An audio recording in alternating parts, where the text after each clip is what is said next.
I just wanted to introduce myself. My name is Daisy Nam. I organize the public programs at Columbia University School of the Arts. Thank you so much for coming to this event. I wanted to also thank our sponsors, the Brant Foundation, for their wonderful support for this event. They have been really close collaborators, and it's been really wonderful to work with Emily McGilwraith, who's right here, who's the Director of Education, and Allison Brant, who runs the foundation. And I also wanted to say thank you to my colleagues at Columbia for being wonderful and helping me put this whole thing together. Roberto Ferrari, who's right here, who's the curator of art properties here at Columbia. And if you haven't seen the exhibition of Andy Warhol's Polaroids, they're upstairs on the 8th floor. So after this panel, you should go up to the 8th floor and see that exhibition. Also, Deborah Cullen, who's sitting up here. And she is the director and chief curator at the Miriam and Ira D Wallach Art Gallery. And she is also going to be moderating the panel. And she's curated the MFA first year show, which is also on the 8th floor. So after this panel, you can all go upstairs and see both of those exhibitions. Just a brief note about the format. We'll do this panel, each panelist who Deborah will introduce to you will speak for 15 minutes. There'll be a conversation, hopefully time for questions. After you can go up to the 8th floor, and then at 7 o'clock, you could come down for the Fischer talk with Peter Brant, and that's at 7 p.m.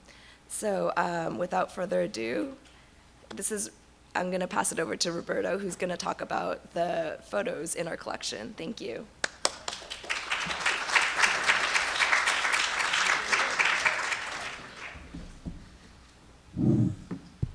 Test, can you hear me?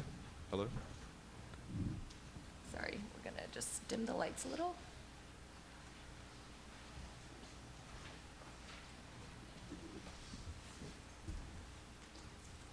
Thank you, Daisy. Good afternoon. As the curator of art properties at Columbia University, I also want to just extend my welcome to all of you and just tell you how excited we are in art properties to be able to showcase a curated selection of photographic works by Andy Warhol from our permanent collection. Art Properties itself is based in Avery Architectural and Fine Arts Library, and our department acts as the steward for the approximately 15,000 works of fine and decorative art that have been donated to Columbia since its foundation 250 years ago. The exhibition component of our program is located, as Daisy said, in the display cases located outside the Wallach Art Gallery up on the 8th floor. So if you haven't seen the exhibition yet, after this program's over, there'll be time to do so. And I do want to extend thanks to my staff in Art Properties, as well as my colleagues in Avery and the Wallach Art Gallery for all of their assistance in making this exhibition come together. And as a general reminder, be sure to engage with all forms of social media using #WarholColumbia this afternoon. If he were alive today, Warhol likely would have been a prominent tweeter and shot numerous digital photos with his iPhone. Indeed, our technology-driven social world is arguably linked to our obsession with pop culture, celebrity, and glamour.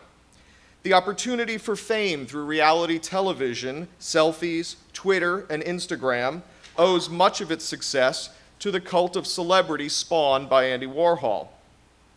The artist reportedly once said, quote, "In the future, everyone will be world famous for 15 minutes," end quote. And through his art, Warhol ensured that everyone, the famous, the infamous, and the mundane, all had 15 minutes of fame. Our exhibition echoes this time-based ideology as a one-day event, giving you, the public, a mere glimpse, a snapshot, if you will, of Warhol's photographs at Columbia. These works in our collection were a gift from the Andy Warhol Foundation for the Visual Arts as part of their photographic legacy program, which began in 2007 when the foundation made the decision to disseminate to Columbia and numerous other institutions selections of photographs in an effort to share Warhol's artistic legacy. Columbia received 106 Polaroids and 50 black and white silver gelatin prints, And I am pleased to announce that this year we also acquired an extension of this gift with 6 large silkscreen prints. Among these is this image of Martha Graham, which Warhol created from a 1940 photograph by Barbara Morgan, demonstrating Warhol's interest not only in his own photography, but that of others, as sources for his artistic interpretations. Warhol shot Polaroids during the 1970s and 80s, primarily as studies for the portrait paintings he made at the time. One artist friend of mine recently commented that Warhol used his camera like a drawing instrument, and certainly in utilizing photographs as studies for paintings, he was following the historical legacy of painters since the Renaissance. Art historians see drawings as glimpses into the artist's mind at work. Similarly, Warhol's Polaroids allow us to understand perhaps what he saw through the lens of his camera. Individually, his Polaroids personify idealized types. Models and movie stars, royalty and rock stars, swindlers and socialites, all of them ready for their proverbial close-ups, posed and displayed as emblems of glamour, fame, and fortune. Collectively, however, these same photographs reveal the mechanics of an artist at work, as if on an assembly line. They show all the ticks and quirks of the sitters, and they do not always flatter them. The instantaneity of the Polaroid allowed Warhol to act spontaneously and waste film in an effort to find the right image that he ultimately chose as worthy of becoming one of his squared portraits, painted in multiples in a hyperbolic display of colors, all churned out by factory assistants. Unlike the glam of the Polaroids, Warhol's black and white prints seem more documentary in nature. They reveal snippets of Warhol's quotidian existence, touristy pictures and vapid interiors, candid paparazzi shots, and the scenes of yet another party. They have their own aesthetic and certainly warrant further study. But what strikes me most about these photos and the Polaroids are the messages they send when shuffled and juxtaposed against one another. These are some of the themes that you will find in the exhibition upstairs. For instance, why is aging so ugly in need of white cover-up? And why is young and blonde so idealized and beautiful? How does society judge femininity? What exactly makes a man? And how do you judge those who are somewhere sexually in between? Are these charming socialites or elitist snobs? And are there limits as to who or what deserve to be famous, or even how one achieves it? We live in a society where glamour, fame, and fortune are pandemic, but they can only flourish because of the image. Paparazzi or selfie, it is how one maintains fame. Warhol understood this and utilized the image above almost everything else to propagate the cult of celebrity. For without a face, anyone is just another name. Warhol's photographic legacy is the cult of celebrity and an enticement for all of us to strive for our own 15 minutes of fame. Thank you.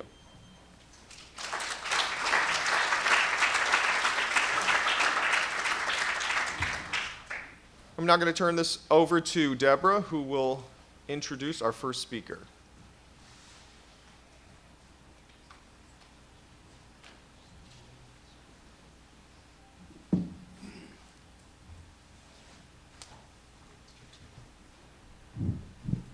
Good afternoon. I'm Deborah Cullen, the Director and Chief Curator of the Wallach Art Gallery, and I'm pleased to introduce our speakers to you this evening. Our first speaker is Blake Gopnik, who's currently hard at work writing the forthcoming and awaited biography, Andy Warhol, A Life as Art, that will be published by HarperCollins. Gopnik has been the art critic of The Globe and Mail in Toronto, The Washington Post and Newsweek magazine, among others. He's a frequent contributor to the New York Times and the art newspaper, and when he's not working on his Warhol biography, he posts the daily pick at artinfo.com, where he's a critic at large. Please join me in welcoming Blake Gopnik.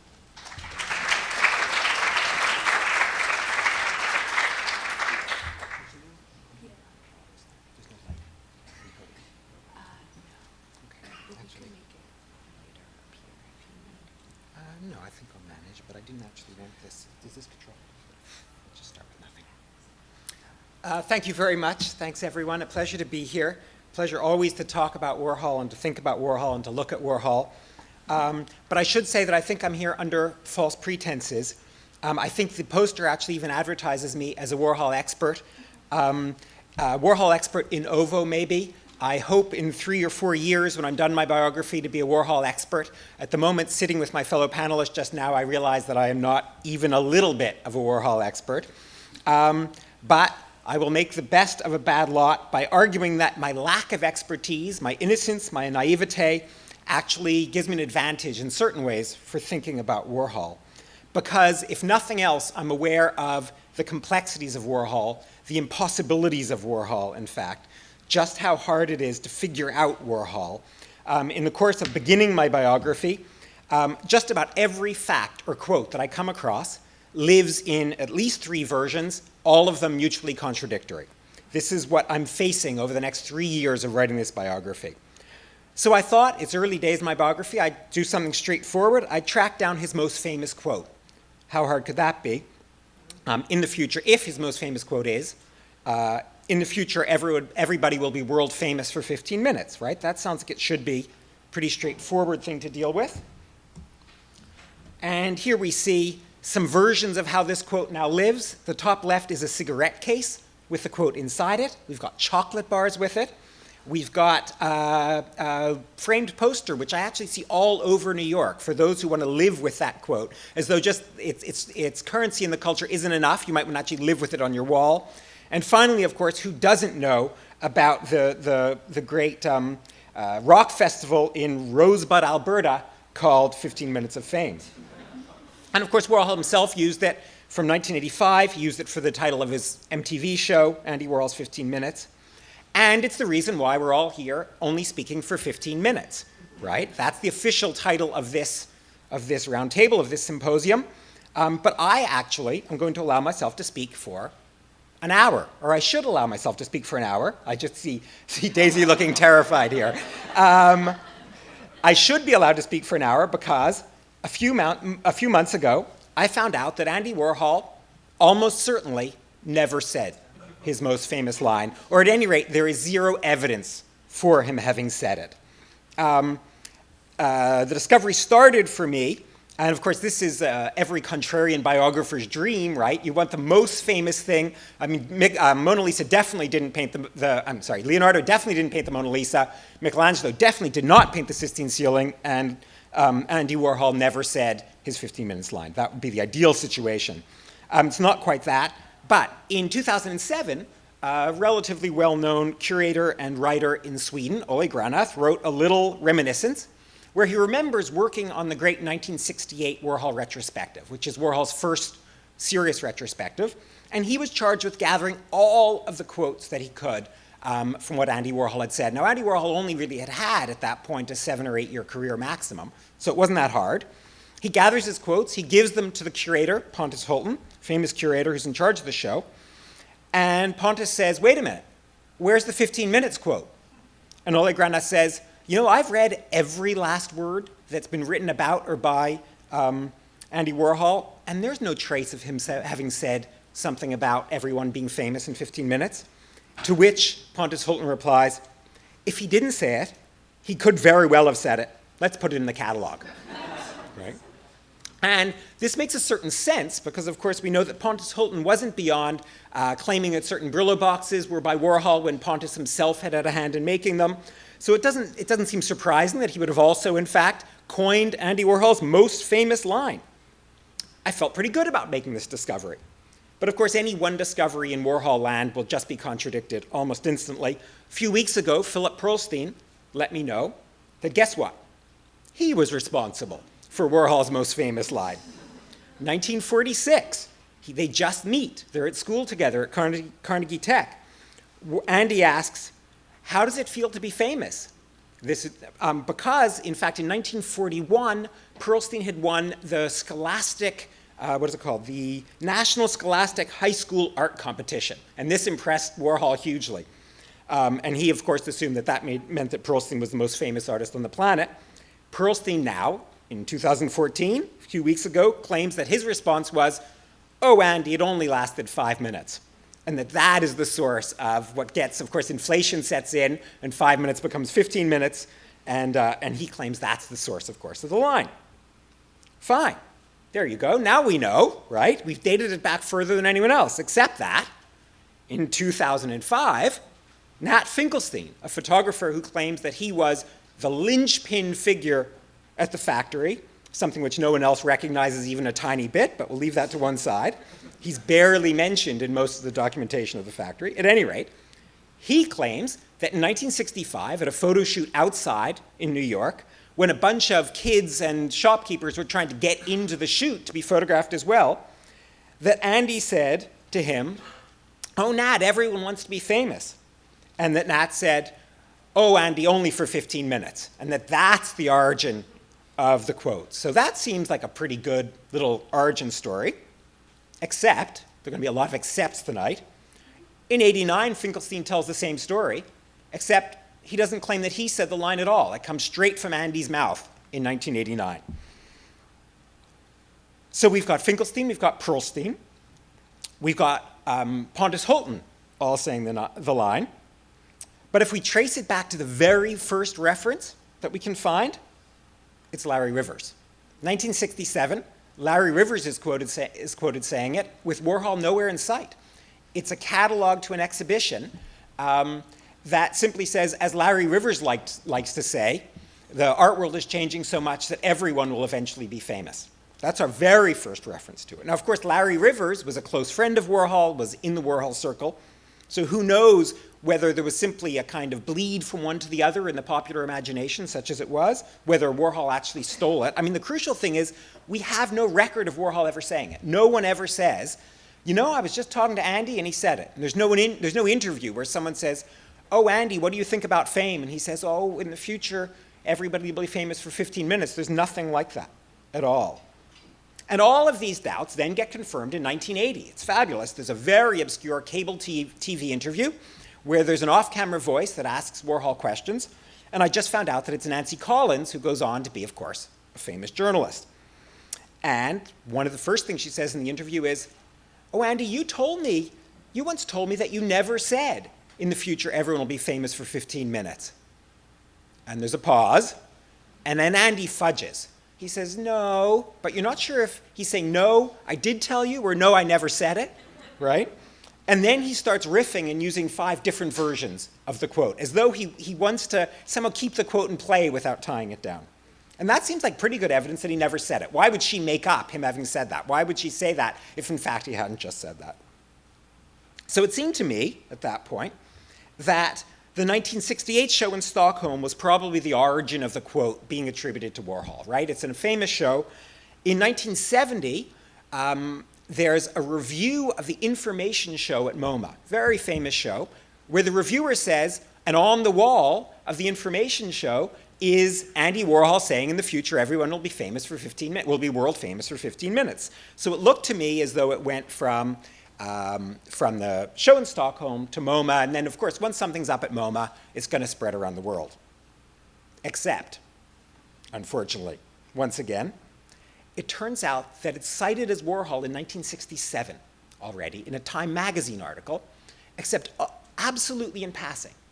It's an article that's about monumental sculpture, and absolutely in passing they say, as Andy Warhol says, in the future everyone will be famous for 15 minutes. So this predates Pontus Hultén and predates the information show, but there's no sense that you should believe this. It's utter hearsay, right? It's just someone writing in Time magazine using it as a throwaway line. What I kind of like is that something that always is only a throwaway line begins life as a throwaway line in an article about something completely different.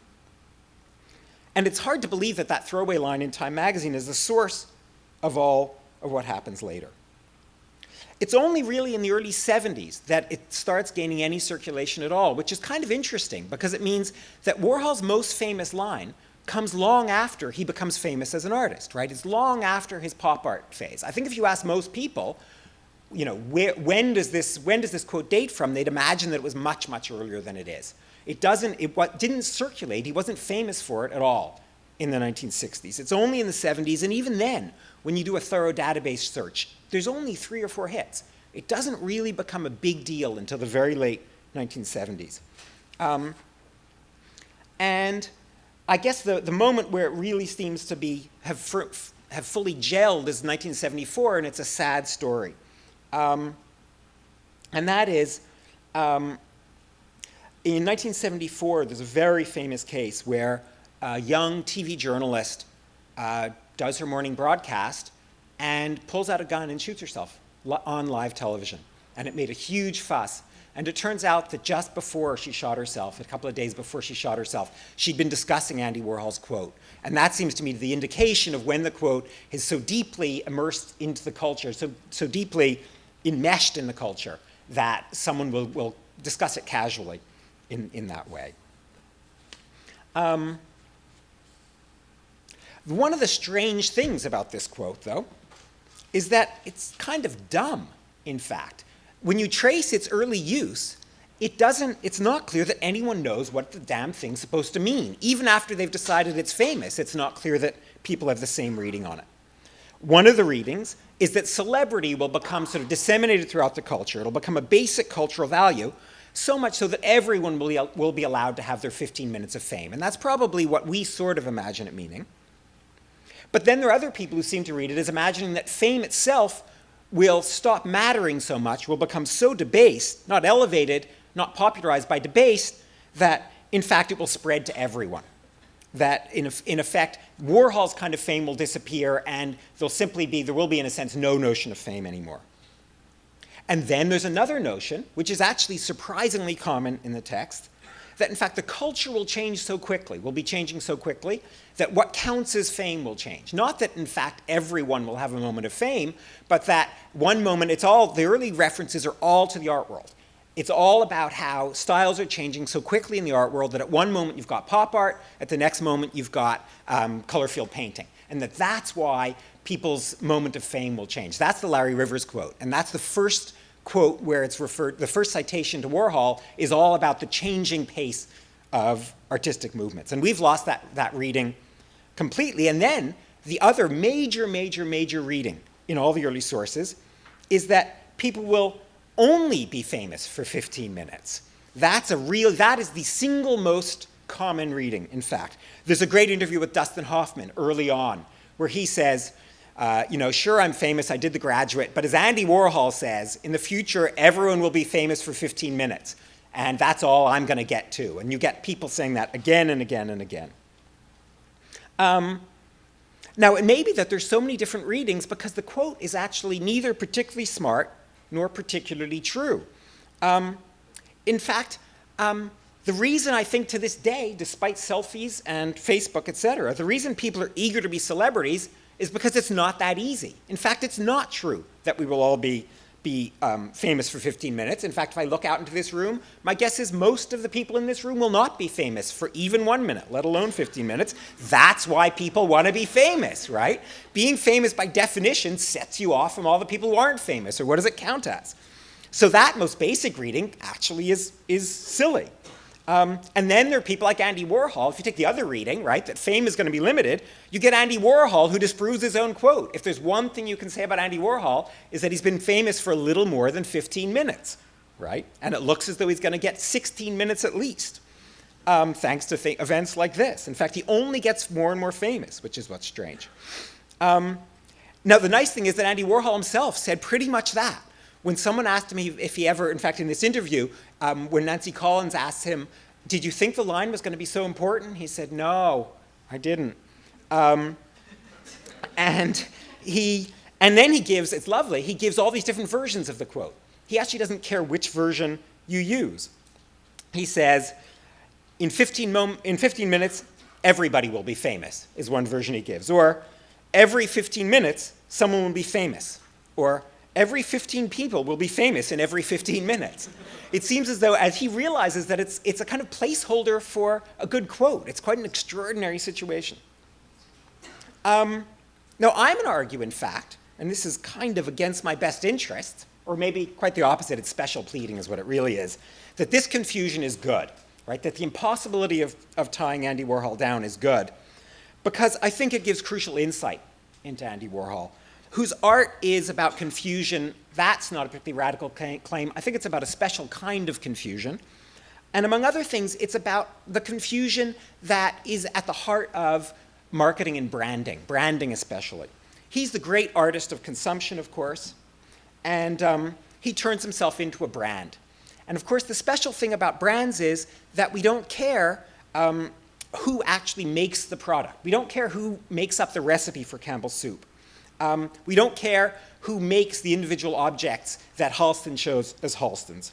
And we don't care, in fact, with Warhol, who said his quotes or not. What happens is, especially with modern branding, is that we, the consumer, actually gets to decide what the brand is all about. And I think that that's what's crucial in understanding Warhol, is that we, in fact, he has allowed us to create the Warhol we want. And by looking at the Polaroids, which weren't necessarily works of art originally, we get to do with them as we please. And that, I think, is one of the crucial things to understanding what Andy Warhol's all about. Thank you.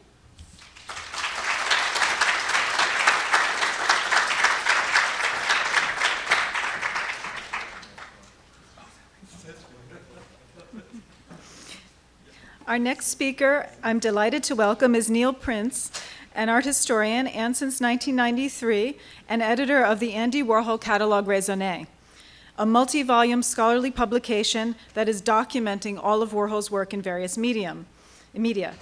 So far, they've published Volume 1, all on Painting and Sculpture, 1961 to 63, Volumes 2A and 2B, 64 to 69, Volume 3, 1970 to 74, and Volume 4, late 74 to 76, and more are forthcoming.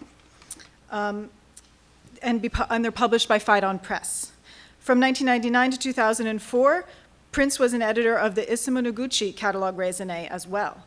Among his many other accomplishments, Neil has been a Henry Luce Visiting Scholar of American Art at Brandeis University's Rose Art Museum. Please join me in welcoming Neil Printz.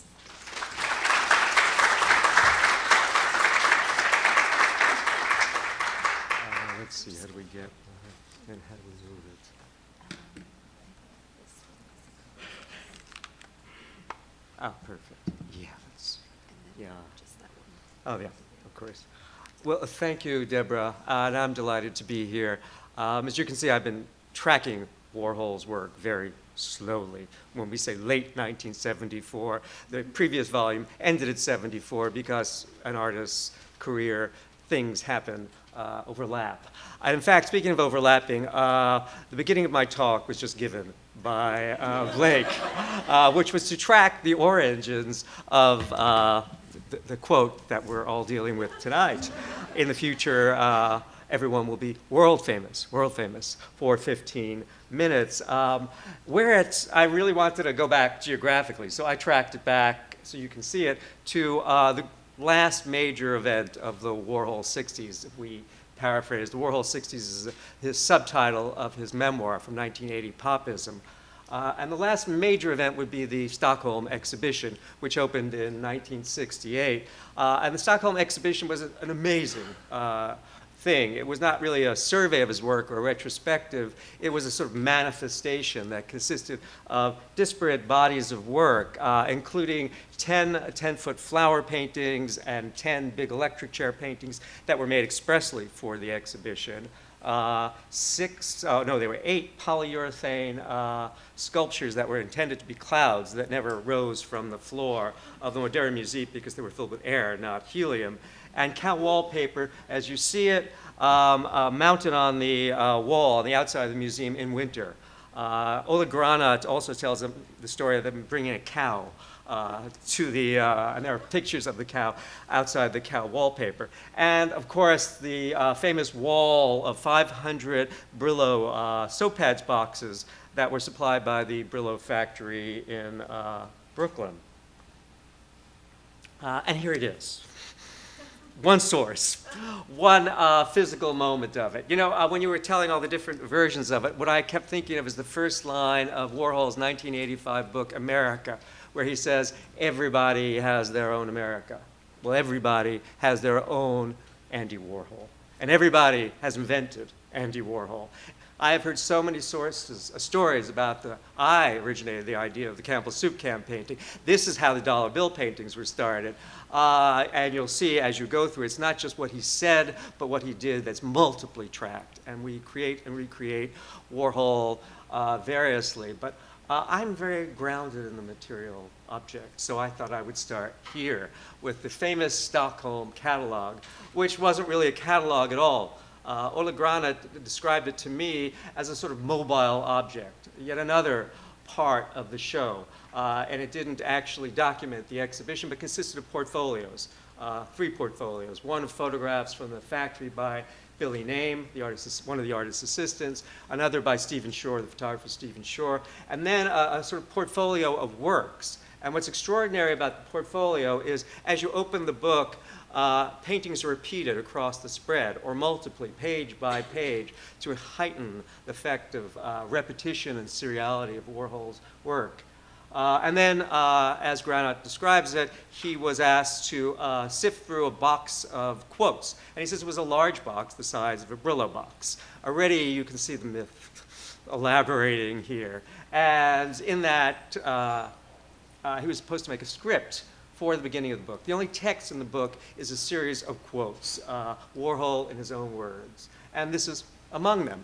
But when he first assembled the manuscript, it wasn't among them, as Blake just told us. And Pontus Hultman said, well, if he didn't say it, he might well have said it, quote unquote, Granat, let's put it in. And so they did. And so we have it here.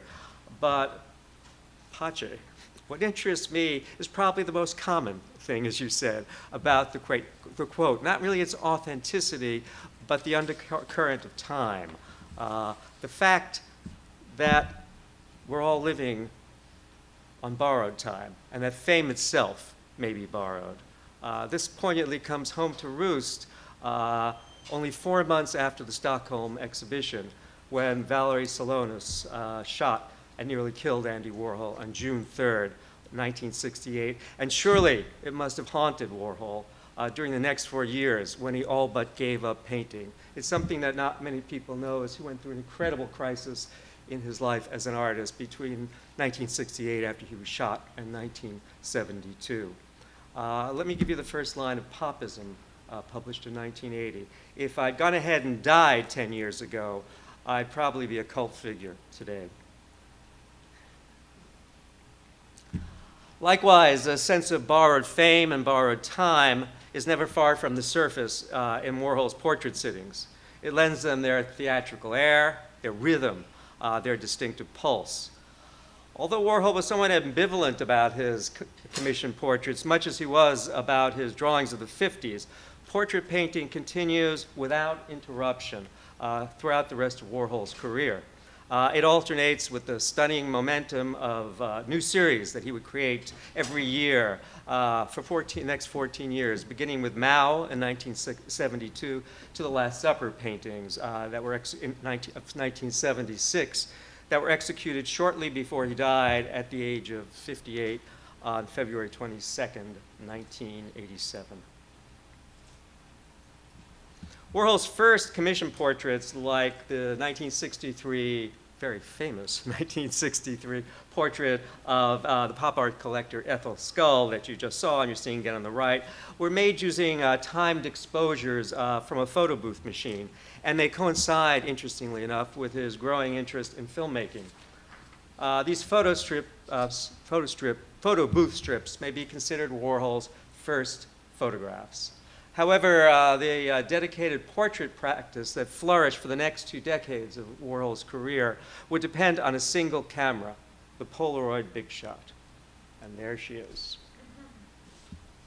Warhol acquired, by the way, that's my Polaroid Big Shot. I found one in a flea market. I still don't have any film for it, but I had to include the box because it's just vintage packaging of a later date.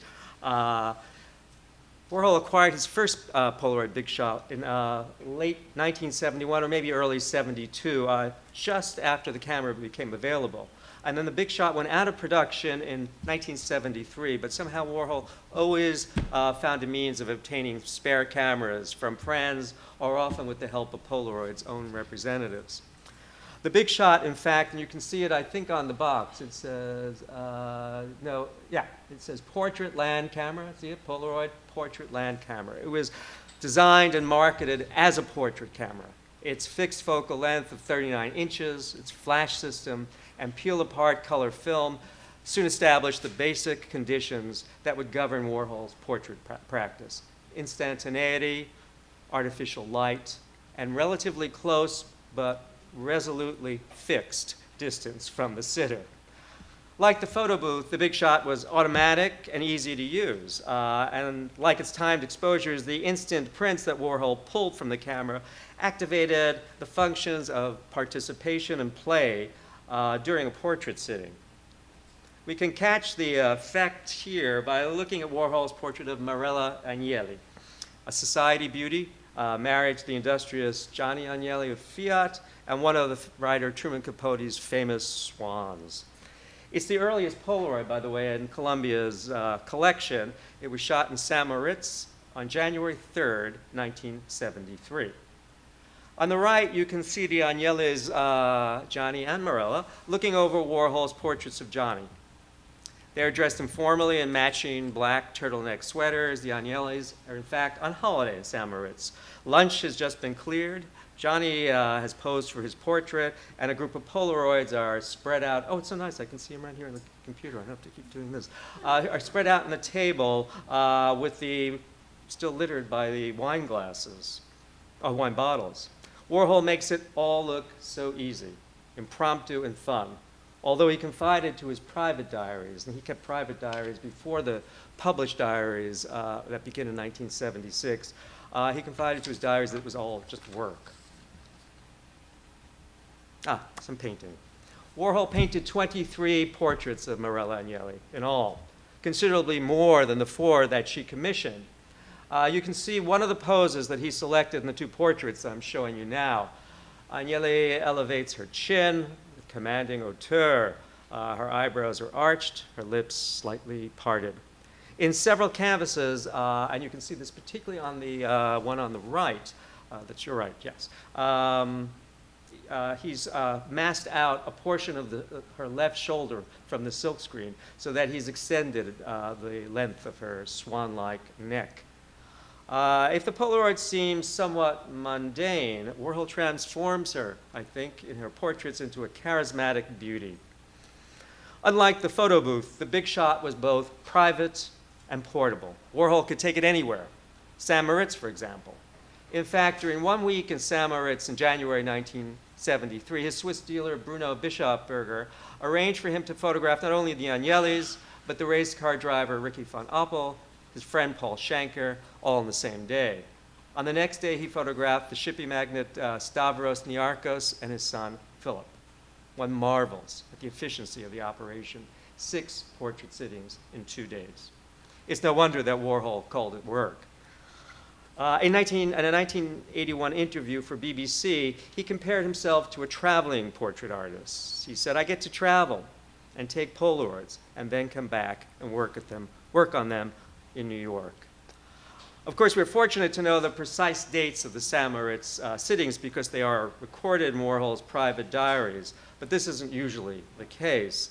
Nonetheless, the back of every piece of Polaroid film is stamped with a 7-digit manufacturer's code, and that records both the month and the date and the year of the film stock. So we can always date the film stock, not exactly the sitting, but we at least have a date before which it could not have been done.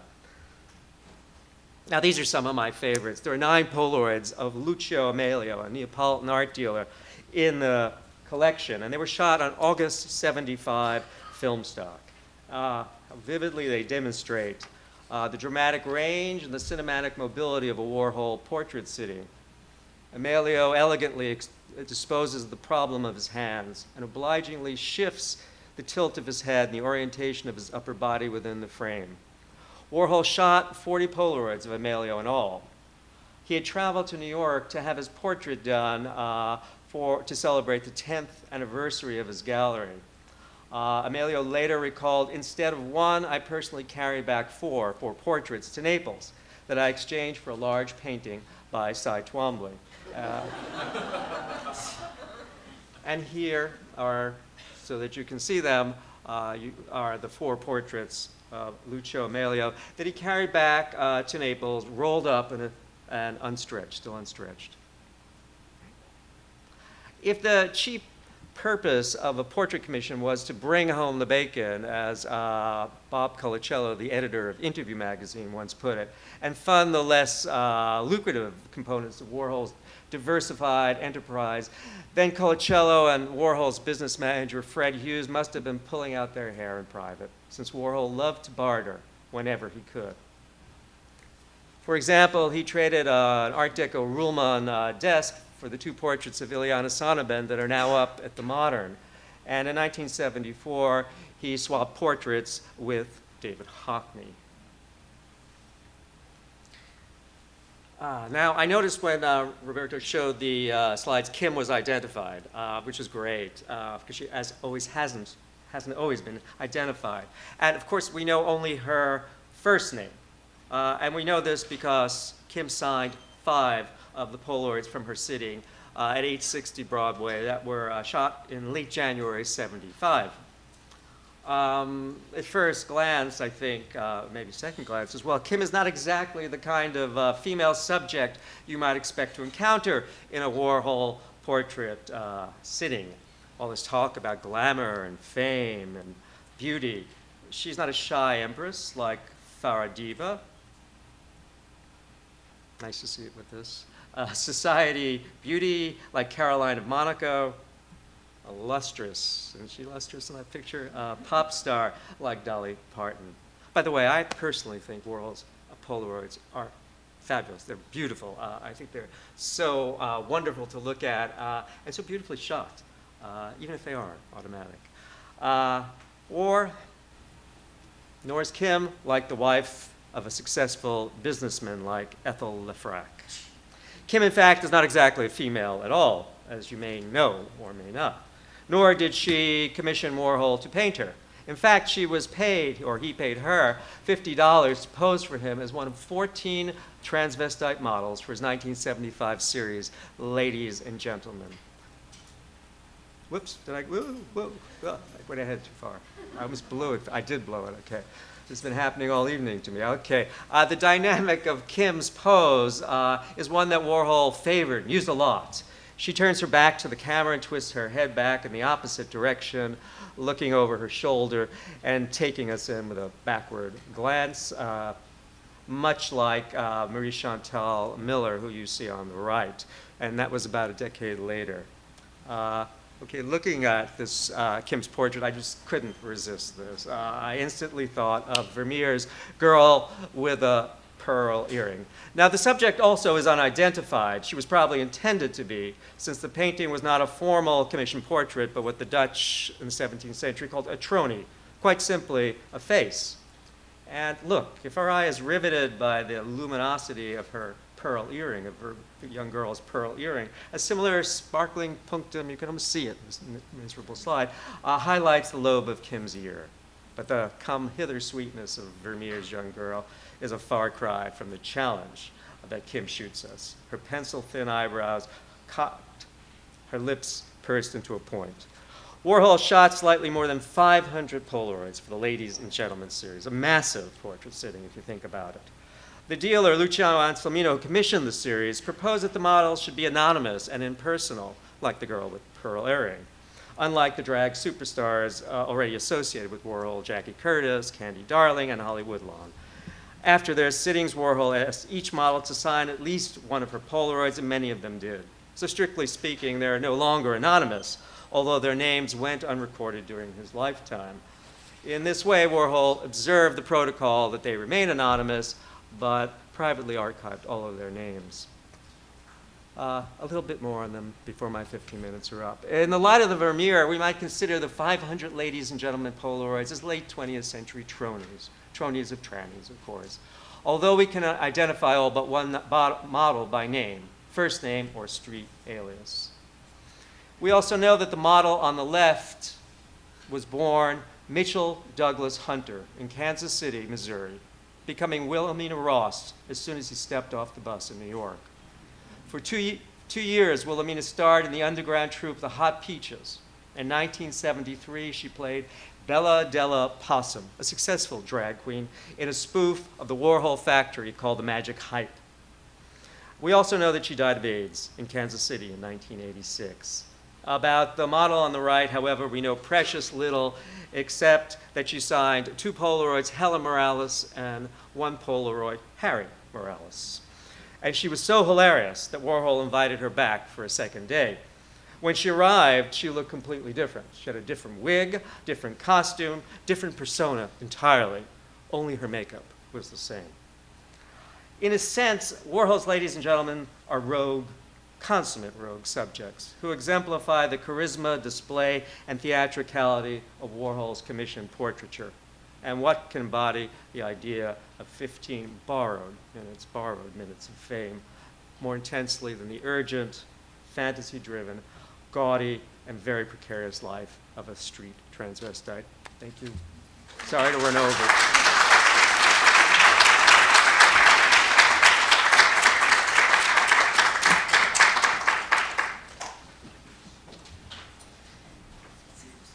Thank you very much, Neil.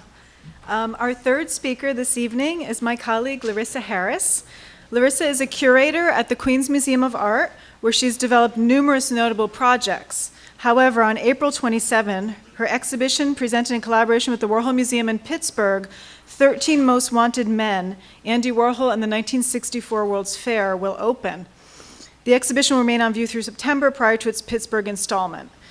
From 2004-2008, Larissa was Associate Director at the Center for Advanced Visual Studies at MIT, where she commissioned a variety of new works and institutionalized numerous very important initiatives. It's my pleasure to welcome Larissa Harris.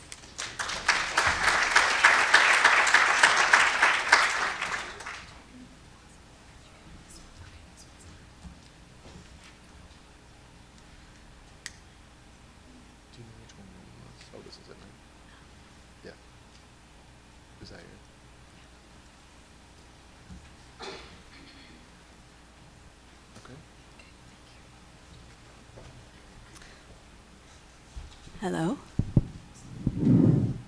Hey, so my name, as Deb said, is Larissa Harris. I'm so glad to be here with this super distinguished crew. Like Blake, I have to immediately say that I am in no way a Warhol expert. I'm just a contemporary art curator who works at a place called the Queens Museum, which has had this, the Queens Museum is located in Flushing Meadows Park, which was the location for the 1939 and the 1964 World's Fairs. And in the mind of the Queens Museum, the fact that a Warhol was destroyed on our site in 1964 has been like, we gotta do something about this. When are we gonna do something about this? What? For many, many years, this has been floating around the institution as a kind of opportunity, as a kind of question mark. And we have finally, with my colleague Anastasia Reigel, who's sitting here, been able to use the impending anniversary, the impending 50th anniversary of the World's Fairs, as a kind of goad to actually doing something about this opportunity. So the picture you're seeing right now, and actually, is there some way that I can alter the PowerPoint so that I can read some stuff that I've written here? You know what I mean? Like there's one of those, there's like a way of viewing it where I can read the presenter tool or something like that. Sorry. Okay. All right. So if you, so I may forget some of the things that I was going to say, but I'm happy to answer any questions at the end. So anyway, so this is a picture taken either the April 14th or 15th, 1964. You can see a construction worker in the foreground. The fair was set to open on April 22nd, and this is a photograph taken before the fair opened, which shows a work by Andy Warhol called The 13 Most Wanted Men.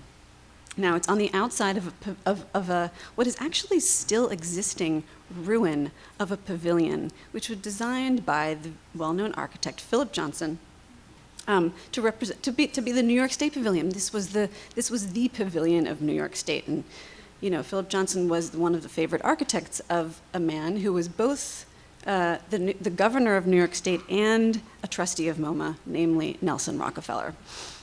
So this was a very prominent set of commissions that Philip Johnson did for the outside of his own building, sort of acting as a curator for his own, for the outside of this building, which is one of 4 buildings that make up a whole. Others were Lichtenstein, Rosenquist, Rauschenberg. The piece that you see to the left of the Warhol is by somebody named Peter Agostini. So that was April 14th or 15th. This is an article written about it by a now defunct newspaper called the Journal American. I love this headline, "Some Not So Fair Faces," and then it says, "Mural is something Yegstra." Now, does anybody in the audience know what Yeg means? This is like a very old school underworld term that means safecracker.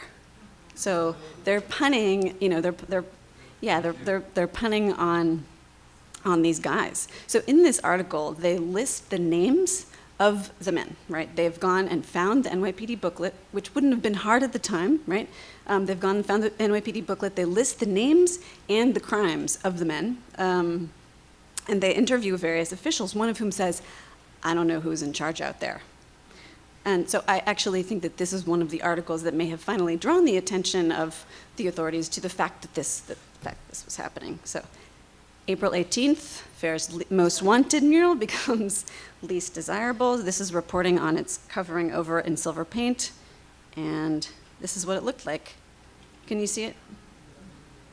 It's basically a silver monochrome. You can see an edge of the Lichtenstein, the Agostini, and then the Warhol. This would have been 18th or 19th of April. So it was painted over before the fair even opened, and then you can see these are pictures that are quite hard to find, and they're hard to find because I don't think anybody took them. Why would you take a picture of what is essentially a silver blank? But can you see it? It blends quite well into the color of the concrete.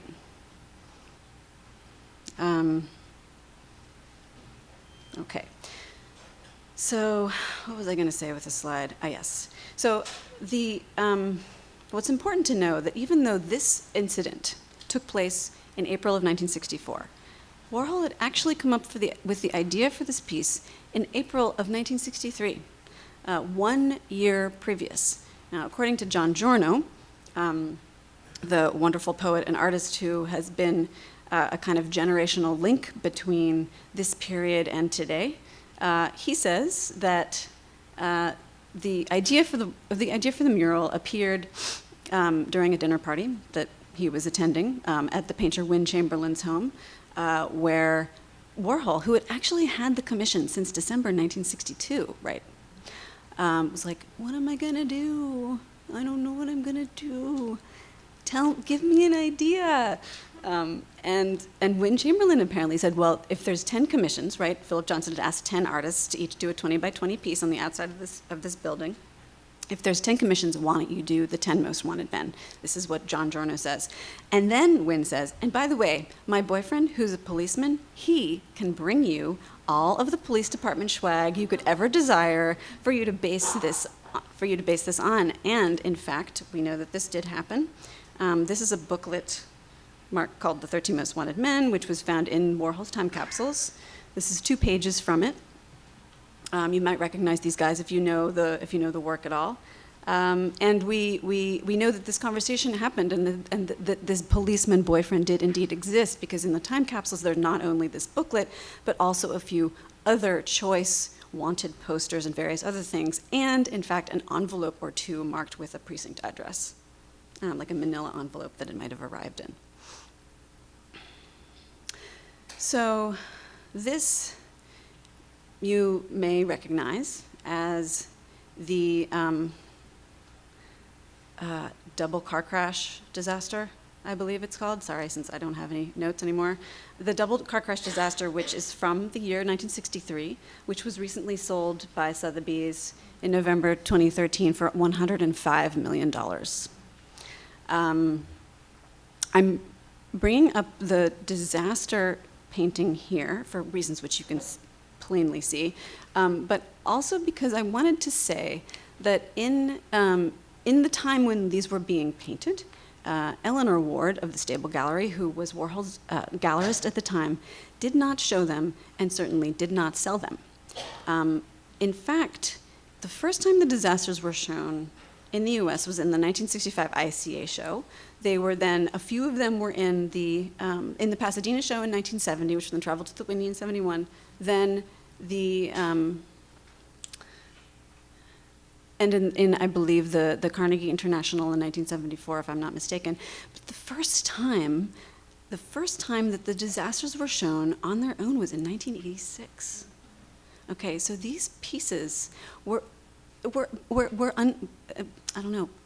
unshowable in some way, were invisible in some way, and I think that their content, which I find still extremely shocking and extremely hard to look at, was not easily assimilable at all. Warhol was intentionally exposing and shocking in the disaster works, and I think that, and the reason I'm talking about this is because there's a sort of a throwaway comment, speaking of the throwaway comments that we try to track when we're reading about Warhol, a throwaway comment in a piece written by Mark Lancaster, a young painter who came from London to work with Warhol in the summer of 1964, who was asked by Warhol to help him stretch the canvases that you see in front of you now, because Warhol, after the piece on the side of the pavilion was destroyed, went back and made some paintings out of these screens. He was a thrifty man. He wasn't going to just abandon this project altogether. But so Mark Lancaster sort of in a sort of a tossed-off way, says, "It struck me that these pieces were somewhere between a portrait and a disaster." And I'm locating the 13 Most Wanted in sort of the zone of the disasters, because I'd just like to say, like, in the chronology of when they were conceived and then when they were shown, what happened was that the other disasters, which were unsold, unshown, until you could say the mid-'80s, are linked to this work that, because of this sort of long gestation of the World's Fair, appeared not in a gallery setting, but actually in the most prominent, imaginable setting you could possibly imagine. So where its brothers were essentially unseen, this 13 Most Wanted Men, appeared somehow in this incredibly exposed location. So here, and the other thing I wanted to say about the disasters was that they weren't shown in the United States. They were first shown at Ileana Sonnabend in 1964, and then this is, of course, the first time these paintings were shown, and that's in 1967, also in Paris at Ileana Sonnabend. So again, the Most Wanted Men have a history of not really being seen after their erasure at the World's Fair. So you've seen this already in Neil's beautiful presentation. And this is just to say, to sort of, if I'm going back to what Mark Lancaster said about the 13 Most Wanted Men being a portrait and a disaster, this was one of the things he was up to in the year when he was cogitating or not cogitating about the 13 Most Wanted Men. And you can obviously see some relationship here to the men to the men in the mural. And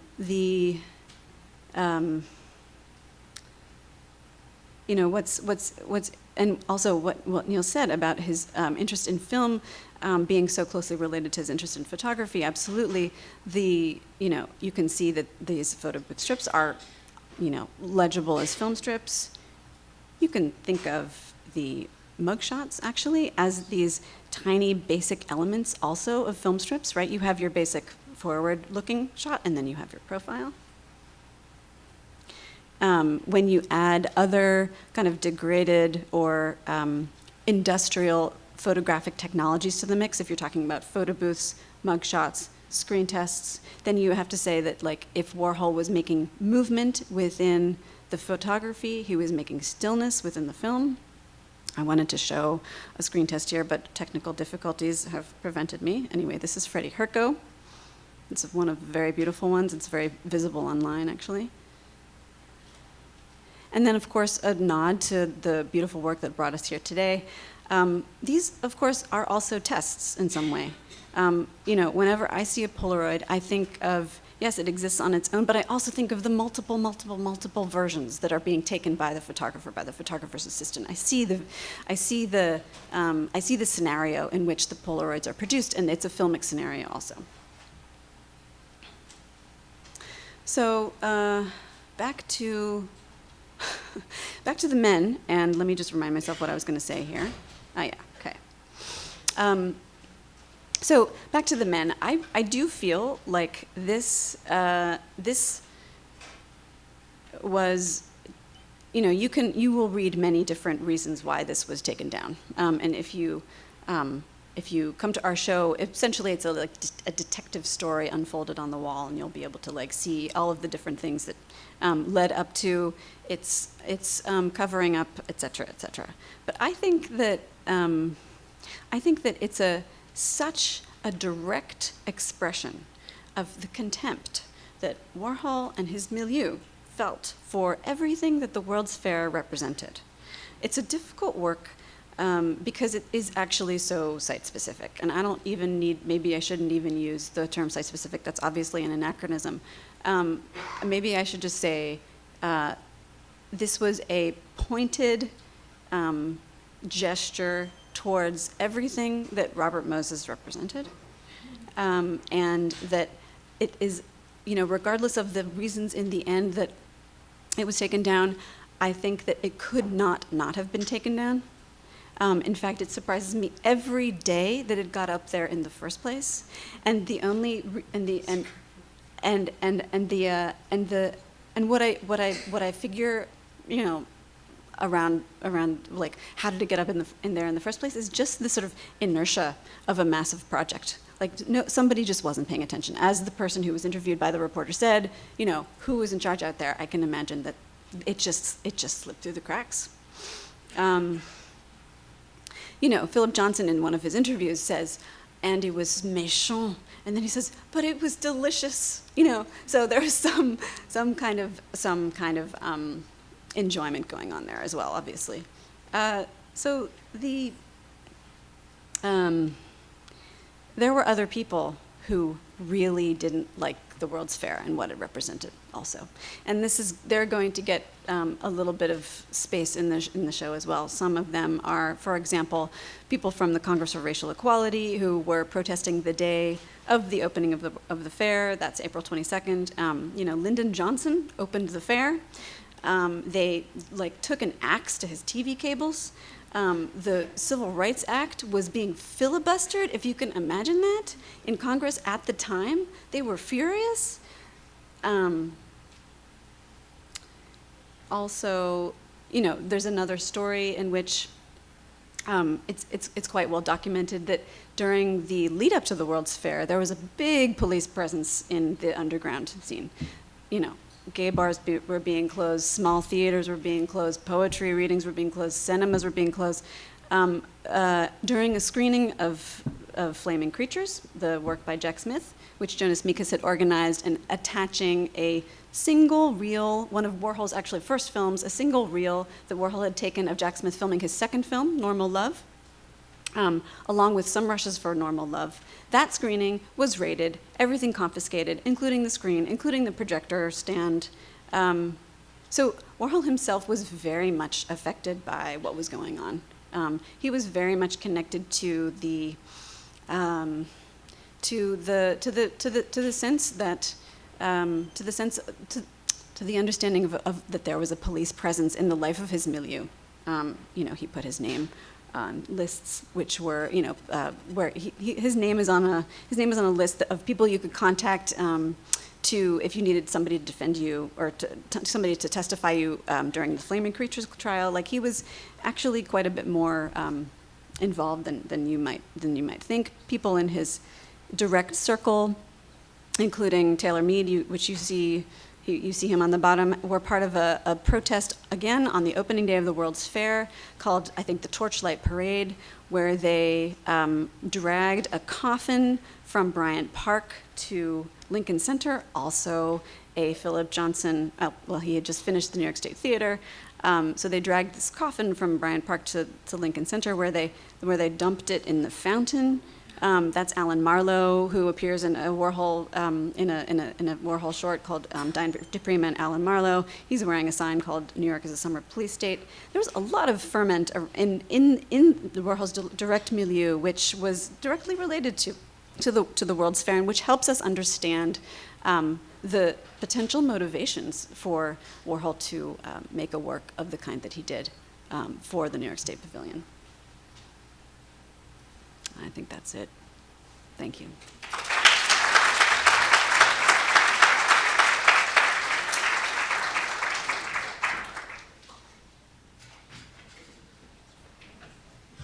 Well, we're all looking forward to that exhibition. Thank you, Larissa. And last, but certainly not least, our own Tom Kalin. Tom Kalin is an award-winning screenwriter, film director, and producer. His debut feature, Swoon, is considered an integral part of the new queer cinema. Kalin produced the critically acclaimed film I Shot Andy Warhol in 1996, and currently is doing research for Warhol's film catalog Raisonné. Kalin is a film professor at Columbia University's School of the Arts. His films have garnered honors at the Tribeca Film Festival, Sundance, the Berlin International Film Festival, and he's received an Open Palm Award and nominated for 2 Independent Spirit Awards, among others. Please welcome Tom Kalin. Thank you so much, and I will join my fellow panelists in saying I am no Warhol expert, and also to say that I do not suffer from hubris. I'm going to talk about my work in relationship to Warhol's work, but I know whose shadow I am standing within. I'm not a madman. Okay, let me just make sure I can advance. Great. Okay. In 1977, my mom returned to Chicago from a flight where she'd seen Andy Warhol in the airport. I was 15.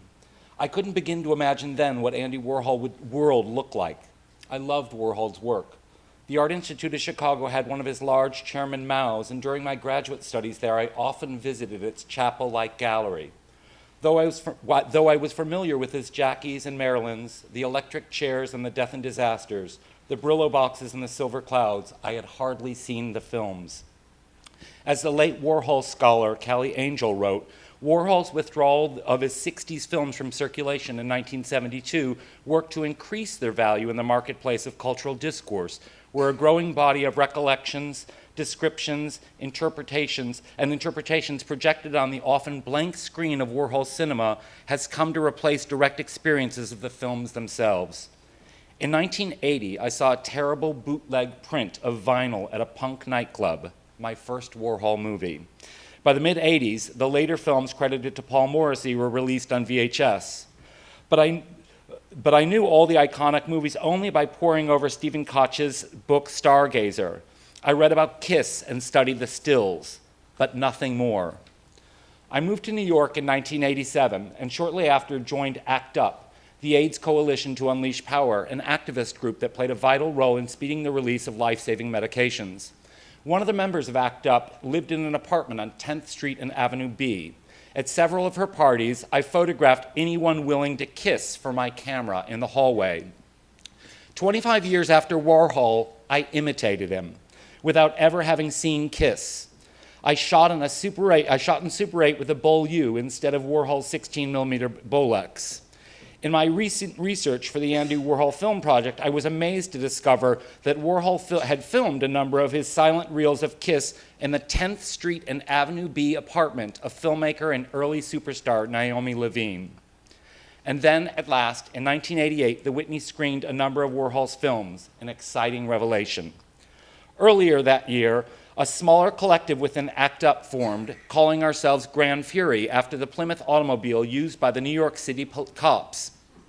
In 1989, we made Kissing Doesn't Kill. As Richard Meyer wrote in Outlaw Representation, The graphic, like all of Graham Furey's work, located the root cause of the AIDS crisis not in HIV infection, but in larger social forces. Meyer also writes at length about Warhol at the 1964 World's Fair in his excellent study of censorship. Kissing Doesn't Kill was slated to appear in Chicago, but Alderman Robert Shaw argued that the Chicago Transit Authority should not promote, quote, a particular lifestyle, and that the posters were directed at children for the purposes of recruitment. In June 1990, the Illinois Senate barred the CTA from displaying, in their peculiar language, quote, any poster showing or simulating physical contact or embrace in a homosexual or lesbian context where persons under 21 could view it. Whew, what a mouthful. The ACLU protested, stating that it was unconstitutional. Concurrently, the Chicago Gay Pride Parade marched with the banner and a kiss-in was organized outside the CTA. The Illinois House of Representatives defeated the bill, and in August 1990, Kissing Doesn't Kill was belatedly installed. Within days, nearly all the posters had been defaced, rumored to have been organized by conservative religious ministers. 20 years later, here's the piece in our 2000, oh, I'm sorry, just skip over, I don't want to skip over this. This is actually San Francisco, where the imaginative lesbians edit out everything they considered to be irrelevant. Anyways, 20 years later, here's the piece in the 2012 retrospective of Graham Furey, and at last, successfully installed in Chicago in 2012. My film Swoon is deeply indebted to Warhol. I finally saw Kiss, Sleep, Eat, Blowjob, and Beauty No. 2, among others, and there's no doubt his influence crept in. In nightclubs like the Pyramid Club and the Boy Bar, and inspired by superstars like Mario Montez, gender performance was being yet again reinvented. In Swoon, I collaborated with drag performers like Mona Foote and Trash. You can see the influence of Warhol on these, I'm sorry, catching up with myself. You can see the influence of Warhol on these Japanese posters. And these prison mugshots of the real Leopold and Loeb recall Warhol's 13 Most Wanted Men. These are images of phrenology from the film and the real image of Nathan Leopold from the newspaper in 1924. In 1996, I produced Mary Herron's I Shot Andy Warhol. Several versions of the poster riffed on Warhol's triple standing Elvis. Herron described discovering the writing of Valerie Solanas while researching an English television documentary about Warhol. Quote, I knew all about the Scum Manifesto, or thought I did. Valerie Solanas, this crazy woman who shot Warhol, was the leader and sole member of a revolutionary organization called SCUM, the Society for Cutting Up Men. Solanas wrote, quote, life in the society being at best an utter bore, and no aspect of society being at all relevant to women, there remains to civic-minded, responsible, thrill-seeking females only to overthrow the government, eliminate the money system, institute complete automation, and destroy the male sex. First, there was the tone of voice, a 50-page diatribe blaming men for everything that is wrong in the modern world. Yet the tone is deadpan, icily logical, elegantly comic, a strange juxtaposition, as if Oscar Wilde had decided to become a terrorist. Billy Name consulted on our recreation of the factory and filmed our recreated screen tests. And a mirror of Warhol's world, our cast included non-actors, downtown personalities, and the children of prominent 60s celebrities like Tawny Welch, daughter of Raquel, or Donovan's son, Donovan Leach. You can see here the real Valerie Solanas. That's Solanas and Warhol. And then actress Lily Taylor.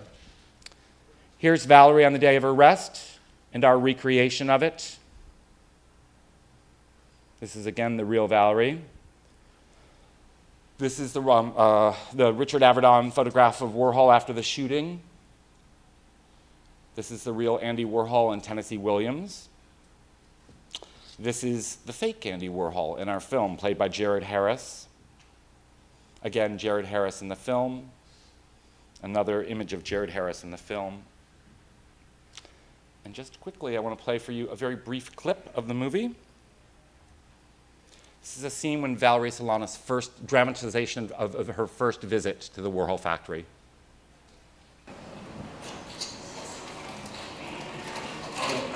Gerard,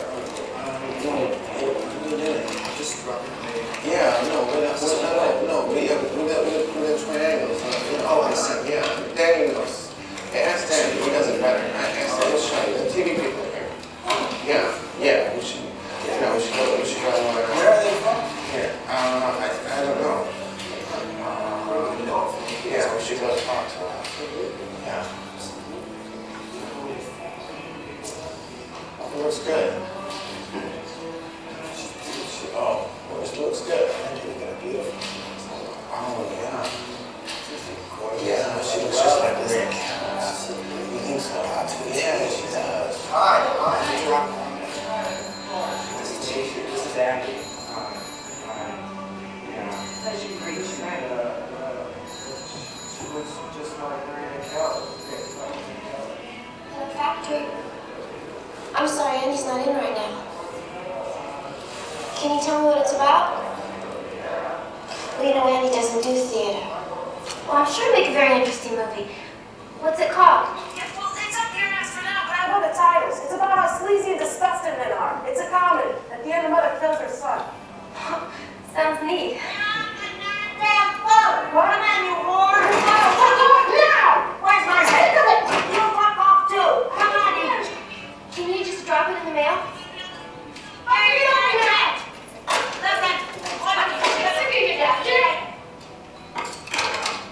In that case, why are you spending so much of your time making these underground films? Oh, they're easier than making paintings. Do you think painting is dead? No. Well, do you think that the cinema has more relevance?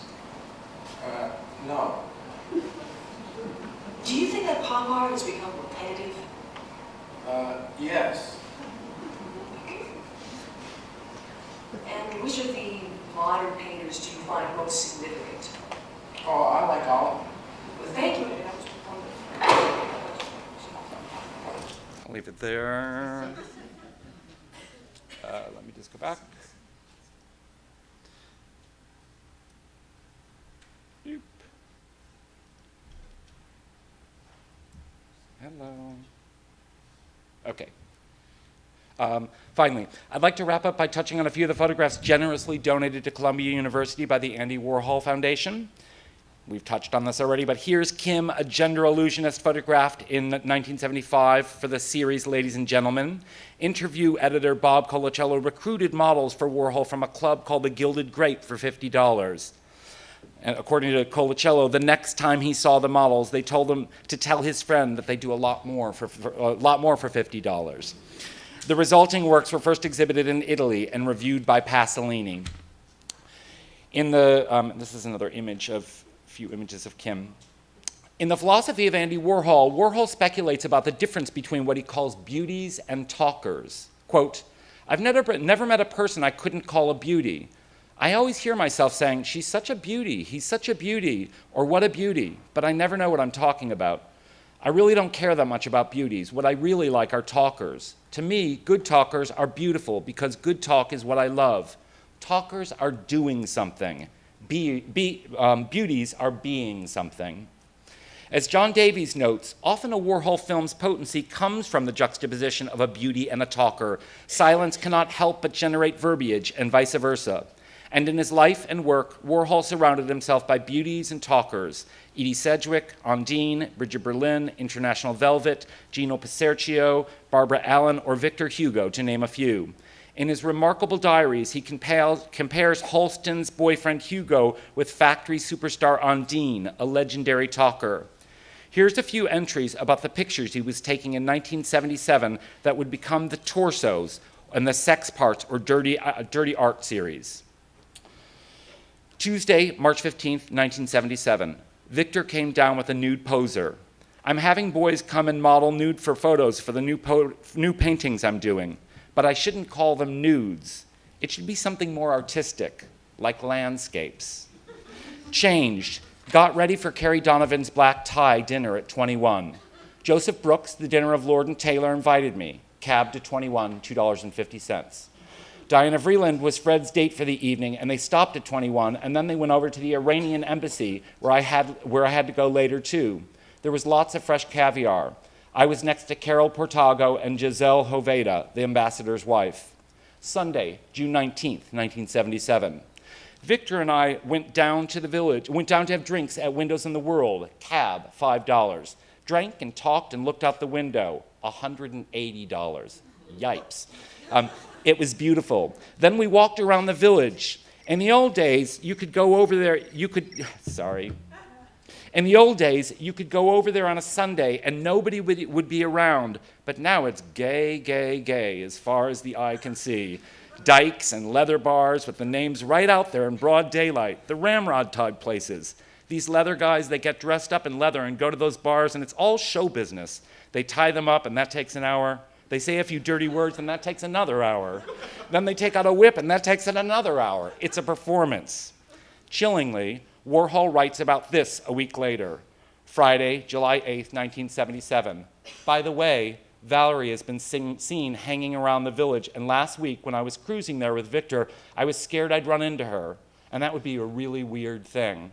What would happen? Would she want to shoot me again? Would she try to be friendly?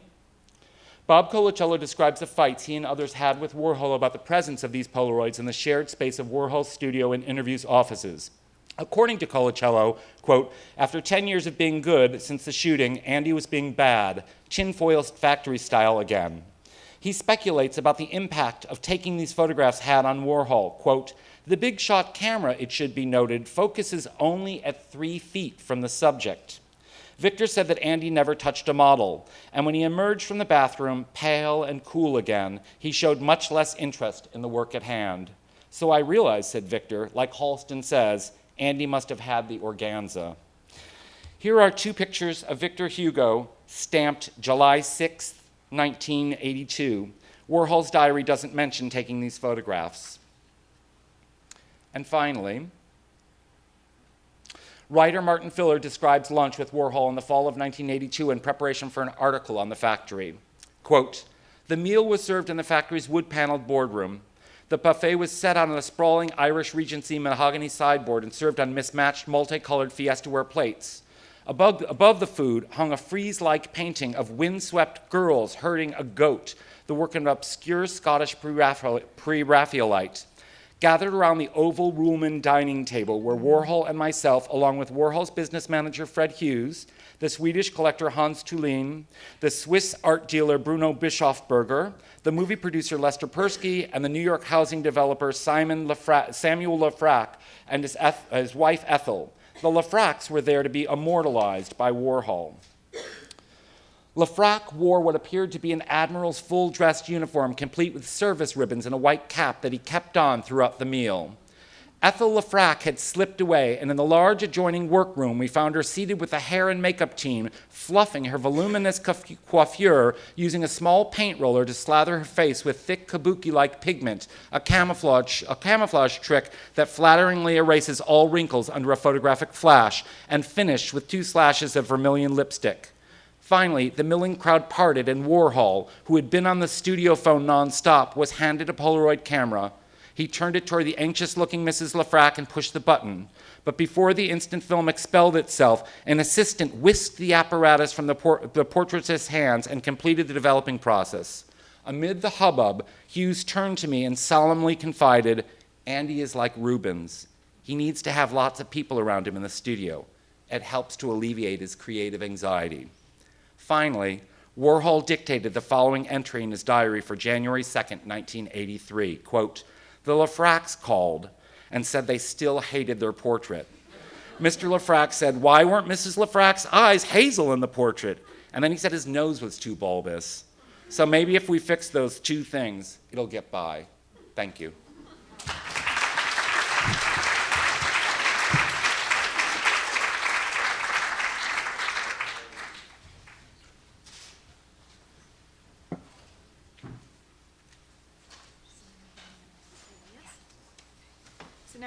Now we're going to invite our panelists to the table for a brief conversation. I know we're running late.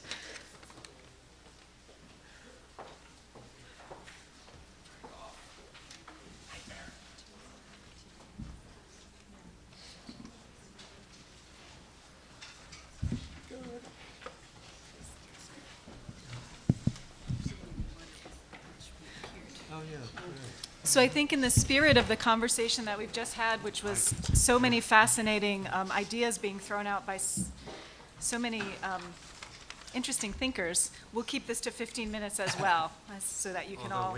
I was going to say, you can see what a short time 15 minutes is. Not one of us could stick to it. Very short, and I'm so sorry. Just some ideas for me that came up again and again were the fleetingness of time. I know for your talks, but also in the Polaroids that we were seeing, age and youth contrasting, the slipperiness between reality and fiction, and the obfuscation of that, and then the shadow that's still being cast on all of our practice and lives by Warhol, on institutions, on personal lives, and on study. So I wonder if any of the panelists have anything particular to ask one another. I'd like to offer that first, if you'd like to say anything to one another, ask questions or comment on one another's talks, and then we'll open up to a couple of burning questions from the audience, and then we're going to adjourn to the gallery for a little reception where we can talk informally as well. Larissa, I just wanted to ask you, is it possible that, in fact, the 13 Most Wanted Men, because it got coverage when it was being taken down, was actually the best known of the disaster paintings, in a sense? If the others weren't shown in the United States, that makes that painting, which is in a sense a diptych, right? It's essentially, it's a diptych over time. You get the 13 Most Wanted, and then you get another picture on top. It's like a diptych that's been closed, right? Does it become more famous, better known in its day than any death and disaster could be? Well, I guess it depends what you mean by famous. I mean, it was certainly seen by, in its silver monochrome phase, it was probably seen by 40 million people. But how about the coverage of it? Was it really extensive? Did people see the photographs? The coverage was not extensive at all. It wasn't? Okay. No, there were probably 5 articles, 7. Did the Times get to it? The Times did, but it was not a front page. The articles that I showed were, they were front page, Journal American. I'm not exactly sure what the Journal American represents, but I think it was like a kind of like a, It was a Long Island newspaper, having grown up in Queens at that time, yeah. Okay, so it was in their jurisdiction, and that's why they put it on their front page. It's local Okay. in a sense, yeah. Thank you. Yeah. But no, nothing, a very small amount of coverage of that, and I think that was intentional on the part of Philip Johnson and Eleanor Ward. I think they wanted to make it as small a deal as possible. Yeah, I don't think they were very well seen, but there's one part of the whole disaster thing. January 1964 is the show in Paris called Death in America. And Warhol talks about it in the first really important interview that Gene Swinson gives with him. And he says, all my paintings are about death now. And I'm doing this new series, which is called Death in America. And you turn on the radio, and all you hear is that people are dying. I forget the number he gives, 30,000 people, dying in car crashes. Right, it's the holiday, and in Europe, the disaster paintings are very well known, seen, collected very early on. You're so right, in America they have a much lesser presence, but I think that contrast is very telling and important in terms of the history of that. Although in 1964, 2 disaster paintings, I hate to be the fact police, but they're shown at the Wadsworth, Sam Wagstaff shows them in the Wadsworth Athenaeum in a show called, I think it's Black and White, beginning of 64. There's a lot of minimal sculpture, and 2 of the burning car crashes are shown side by side, very sort of searing. You can also make the case, really, that the theme of death is in the work in the films, at least Sleep and Blowjob are both directly engaged with directly or indirectly death, and it precedes the paintings, basically, at 63. So it's interesting that, there's an off-quoted quote of Geldzahler saying, I gave Andy the idea to, everyone gives Andy ideas for everything, clearly. I give Andy the idea to paint death because you've been painting too much life.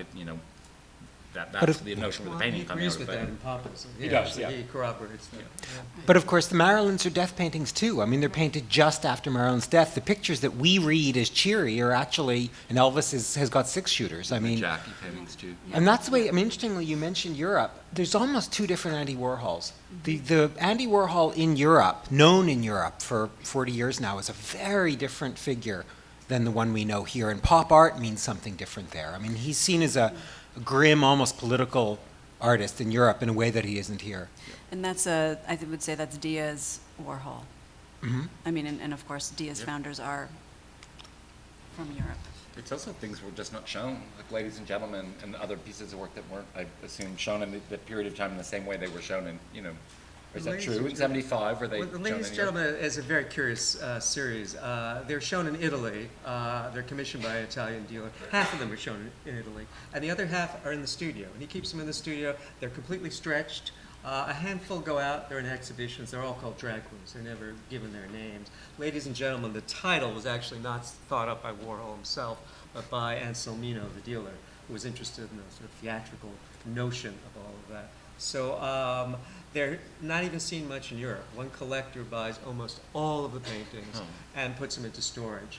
And they're shown again, or what's left of them are shown again at the Venice Biennale right after Warhol dies in a one-day show in a 12th century abbey across from the Piazza San Marco. And a few people remember seeing really that hard show. to see. Really hard to get Yeah, to. really hard to see. A few people remember seeing that. Then again, they disappear. So they're really not known until Warhol's death. In fact, it's one of his largest and least known series. Can we bring Neil with us whenever we talk about Warhol? It would just be extremely useful to have you next to me at all times. Please tell us. No, only one part of it, yeah, which are the paintings. And But we're that's really a lot. versed in that, yeah. I was struck by what you said about the shadow, how he casts a shadow. And the other thing I was struck by is when you showed Caroline of, someone showed Caroline. That profile. Yeah, and I thought, there's the shadow. The shadow is there a lot. It's in paintings. Think the hammer and sickle paintings that he paints just before the shadow paintings themselves, which you can all see at Dia. His self-portraits with the shadow cast behind him. I think the shadow is and he talks about the shadow from the TV series. I think the shadow is shadow. A shadow that is something is really important to him. And I think that hasn't been, again, that's part of it. It never gets talked about very much, but I'm fascinated by how it appears in his work again and again until it becomes the subject of an entire series of paintings, representations of just shadows. And it's in the screen test. People ignore the lighting in the screen test, but the lighting in the screen test is very interesting. Not clearly Warhol's doing completely. I mean, Billy Name claims credit for it.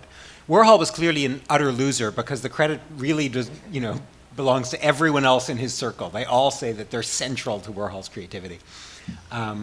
I think in Billy's case, because of his experience being a lighting designer at Judson, and just because Billy's overall reliability, I think it's true. And you can really actually see it in some of the movies, that these movies, Haircut 1 and 3, for instance, where you really see how the lighting plays such a character in the movies. But I'm not sure that the fact that Billy does the lighting doesn't make it Warhol's lighting. No, exactly. Exactly. We could talk amongst ourselves, all day. Yeah, maybe it's good to have a few questions questions from the audience. I saw one here, the young lady in the back. I'm sure you guys could speak definitely. I think for me, a theme that's running through that's sort of the elephant in the room is race, especially as it relates to the Ladies and Gentlemen series.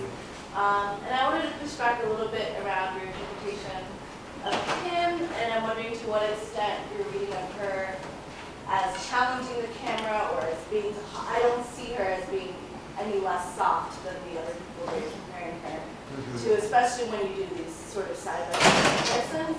And she's looking down, she's averting her gaze. I think it's really clear that she's presenting herself in a soft manner. And so I was surprised to see that reading, and I'm wondering why that is.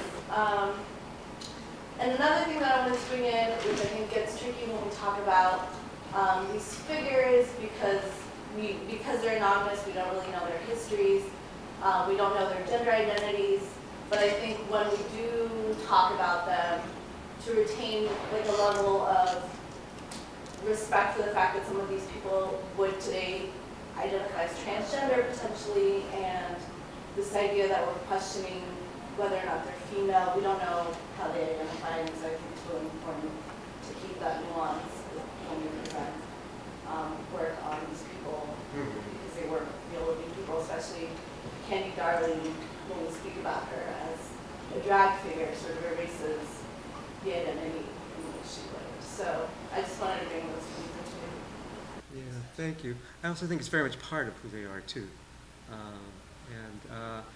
What we tried to do was, when we studied them, try to find out about who these people actually were, because they were notionally anonymous. And we learned all about Wilhelmina Ross.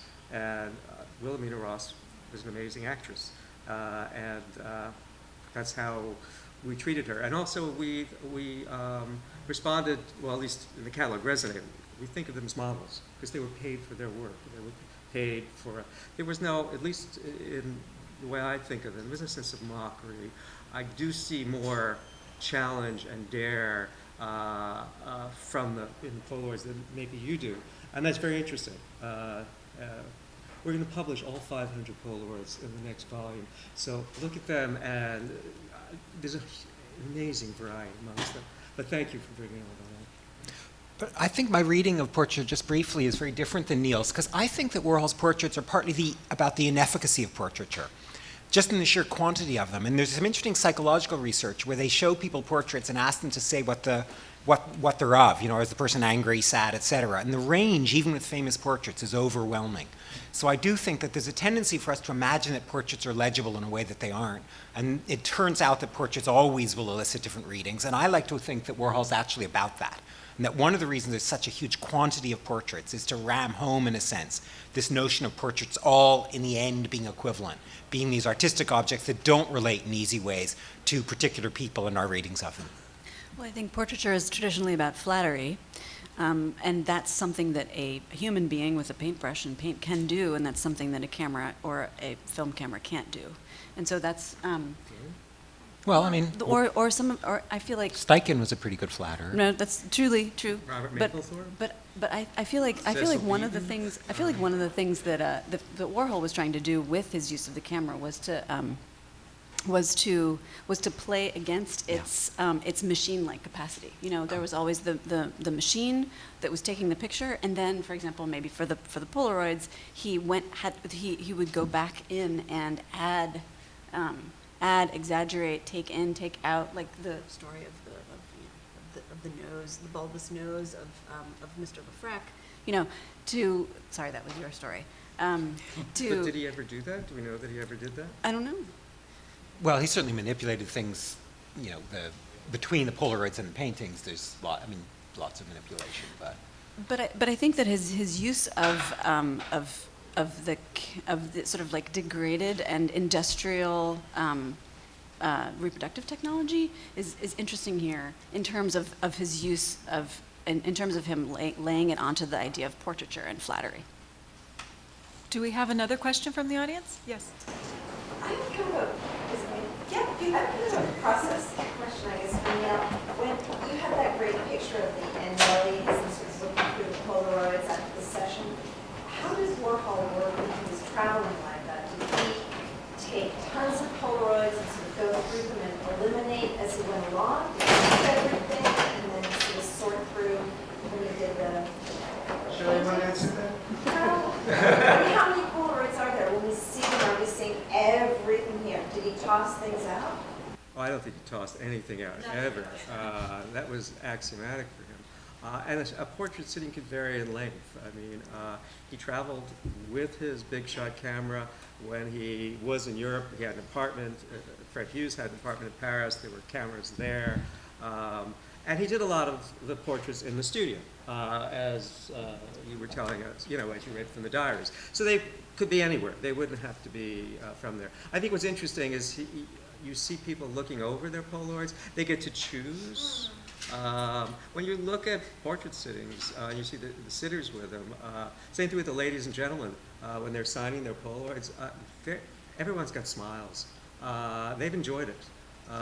There's a sense of pleasure in the whole experience. I think that's the flattery, too, as much of... the entire experience. Well, it's the instant gratification of these things, too. Yeah, and if you're getting to play, I mean, I think, so he would pick them out. I think when you said that about Lefrak's portrait, he's worried about whether he liked it or not. That's the other constant anxiety. Yeah. Will they like their portrait? It comes up with Morella Agnelli. Will the Agnellis like their portrait? will they hate their portrait? Oh, so-and-so returned their portraits. And people did return their portraits. Was that most anxiety about whether they'd actually pay for the things? Well, that was part of it, I'm sure. Yeah. When Iran was toppled, the thing in the diary that's talked about immediately after Iran being toppled is the payment for the portraits that were pending. So he had painted both the Shah and the Queen of Iran. That was the most notable thing about that year, was that he didn't get paid for the portraits. Yeah. Who commissioned the Mao? Or did he just do that? Who commissioned the Mao portraits? Well, here we get into Blake's world of stories circulating. The story that Bob Colacello reports in his brilliant biography, Holy Terror, is that this was the first body of work that he began that were portraits after that 4-year period in '72 that I was talking about. And according to Colacello, Bruno Bischofberger wanted to get him out of portrait painting. They wanted him to do real painting, right? There was always this kind of dichotomy of portrait painting, real painting, although side by side they're happening in the studio at the same time. This is kind of intense, especially at that period, connection between them. And so Bischofberger suggests Albert Einstein. He thinks that Warhol should do the most important person of the 20th century, and Warhol supposedly counters, and I say supposedly because these are all hearsay, this is all apocryphal, which makes it all interesting, but he says to Bischofberger, not the most famous, not the most important person, Bruno, but the most famous person, Bruno. And that supposedly is the genesis of it. And the first group of paintings are actually, not in a sense commissioned, but there's Bruno suggests them, and both he and an Italian dealer named Speroni, Gian Enzo Speroni, buy the first group of 10 and show them, and they're shown in Europe. So that's how they come into the world. It's worth pointing out that some of the genesis stories for Warhol paintings can be strange. I mean, generally speaking, and maybe you know more about, I'm sure you know more about this than I do, but his last big commission, of course, was The Last Suppers, which is always credited to Eolas as, for the idea. His gallery was right near Santa Maria delle Grazie in Milan, and the Last Supper's there, so there was an obvious idea of doing Last Suppers. But in the time capsules, there's a much, much earlier Last Supper that Warhol had collected in the early 70s at least, if not earlier than that. So clearly Warhol has some interest in that imagery, and it doesn't just come directly from Eolas. Yeah, well, likewise, David Bourdon about the Mao paintings records a series of conversations. And David Bourdon wrote a wonderful book about Warhol right after Warhol died, 1989-90. It's still available, I think, in print. And he had many conversations with Warhol that he took notes on. And he records Warhol talking, Warhol's Mao paintings start, by the way, during Nixon's famous trip to China. But even before that, Warhol is thinking about something, and he's thinking about the Mao paintings because he's interested in what Mao represents, that every image in China is of Mao, and that every image is the same image. It's a very Warholian construct of Mao, and that's how he says that comes into being. I think we're going to stop here and invite you all to come up to the gallery on the 8th floor and see the special display of the Warhol Polaroids and the MFA first-year exhibition. I'd like to thank our panelists, who we didn't give enough time to speak.